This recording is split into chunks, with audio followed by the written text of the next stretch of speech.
Hi, it's story time at Nene's Nest, and today I'm reading another Berenstain Bears book. The title is Trouble with Money by Stan and Jan Berenstain. See the parents watching the children about to do something with this hammer. I bet you can guess. Now, a long time ago, people used to have piggy banks with a hole in the top for change. Today, as a grown-up, I have my own way of saving pennies. It's an old creamer, coffee creamer container. I washed it, and when I come home from using my cash and I have some pennies, I put them in here until this fills up, and I take it to the grocery store and get my dollar bills for it. That's a good idea for a child to do. It's even good for me as an adult. Let's find out what the kids' trouble with money is. Get a clue right here on the piggy bank that says, when little bears spend every nickel and penny, the trouble with money is they never have any. So it's a good idea to save some money in a piggy bank or a creamer jar or whatever you can keep it in. Here's the title page. And they have their hands out. Do you ever ask your mom and dad, can I have $1? Can I have $5? $10? My parents used to say money doesn't grow on trees. Brother Bear and Sister Bear knew quite a lot about the ways of bear country. They knew where the most beautiful wildflowers grew. They knew where the wild berries were the thickest and juiciest. They knew the best spot for watching sunrises and sunsets. Those are all good things.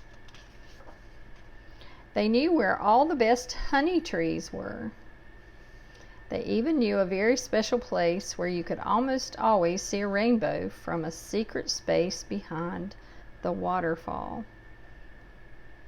But there were some things they didn't know very much about. One of the things Brother and Sister Bear didn't understand very well was money. Now, they have a picture here of honey cakes that are 15 cents. That's a pretty good price today.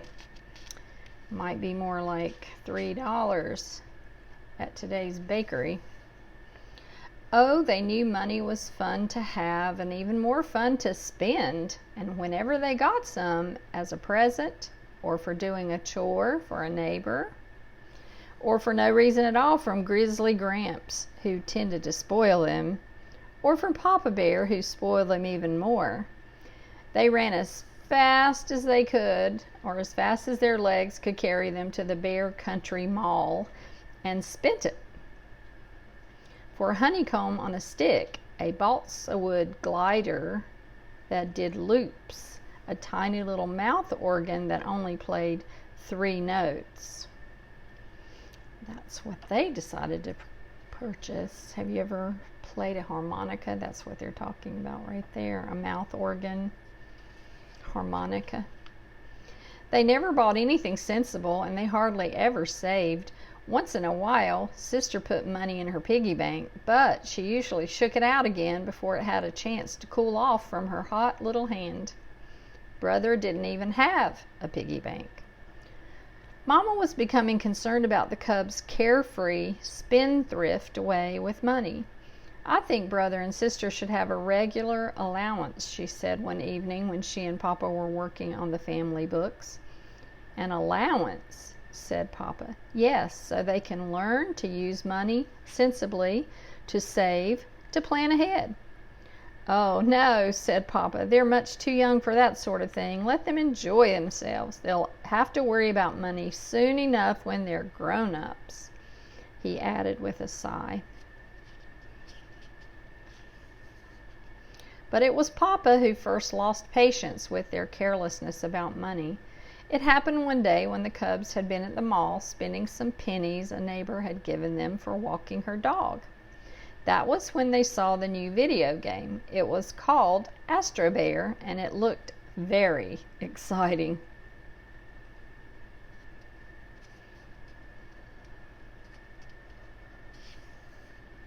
"A video game at the mall," Papa shouted. "You must think I'm made of money." The cubs thought no such thing, and when they pictured it, it seemed very strange that he would be made of money. Look, he has coins for toes and fingers. Mama could see that they were puzzled, and she explained, "Made of money is just a figure of speech, my dears."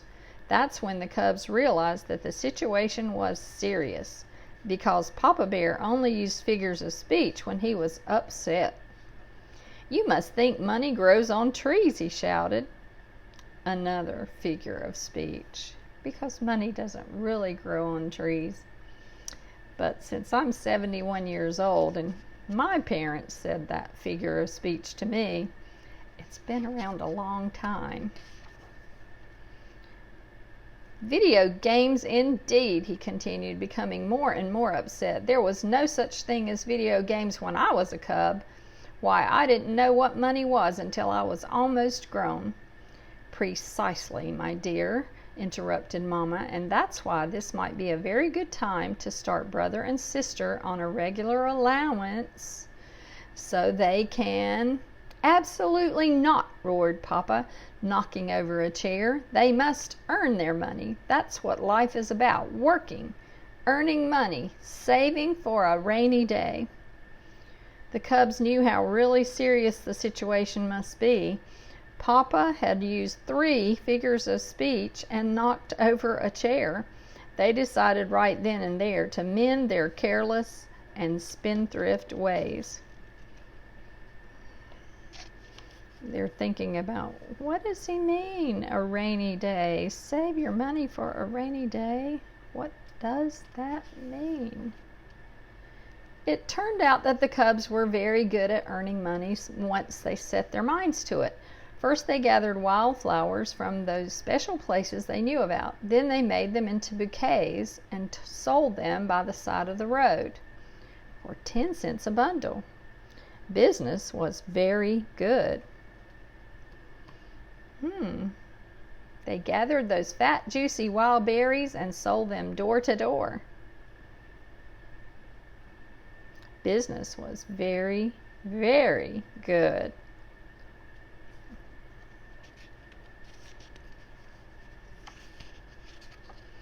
Brother and sister were turning out to be even better at making money than they had been at spending it. They organized guided tours of Bear Country's finest beauty spots.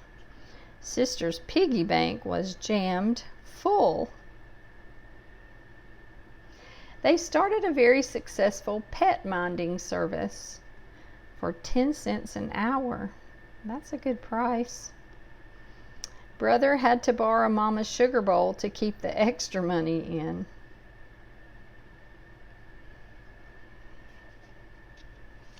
They even kept a snake.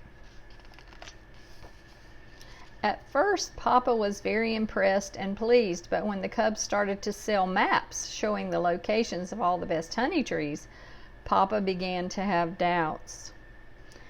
And look how much they are charging for a honey tree map. 15 cents. "Those honey trees are a family secret," he complained. "The cubs don't seem to understand that some things are more important than money. They've gone from caring too little about money to caring too much. Why, just look at them. They're turning into greedy, selfish little misers right before our eyes," he continued.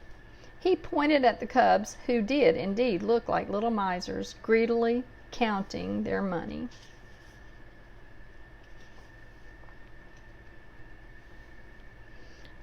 "Cubs," said Papa in his sternest voice, "we're going to have another talk." But before he could start his speech, the cubs took all the money they had earned selling flowers and berries, doing chores, minding pets, and selling honey, tree maps, and dumped it on his lap. "Here, Papa," said Brother, "this is for you." "That's right," said Sister. "We thought if we made some money for you, you wouldn't have to worry about it so much.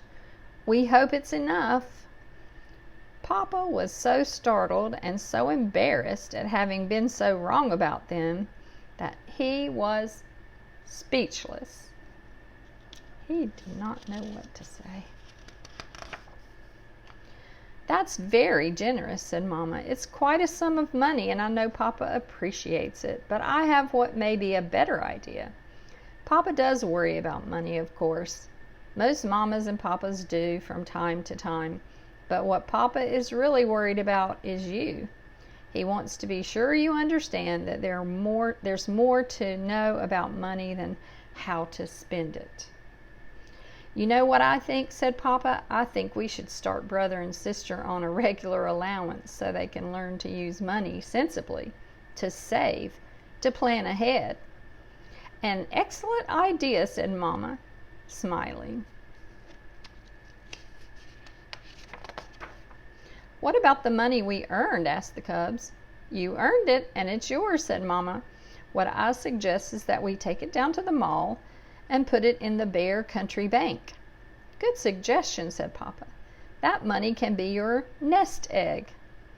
I guess you know now what that might be. Another